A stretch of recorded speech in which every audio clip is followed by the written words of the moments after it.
Assalamualaikum. In this video, how to add text box in Photoshop.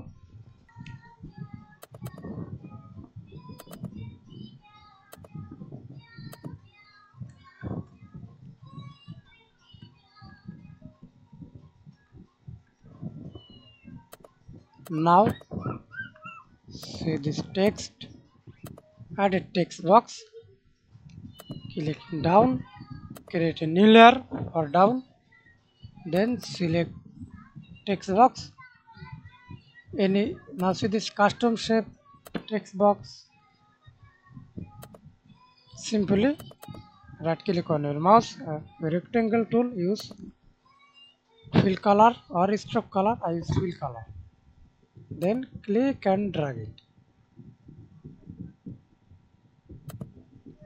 Hold Control, select text, then align left, right, left, right, center or middle.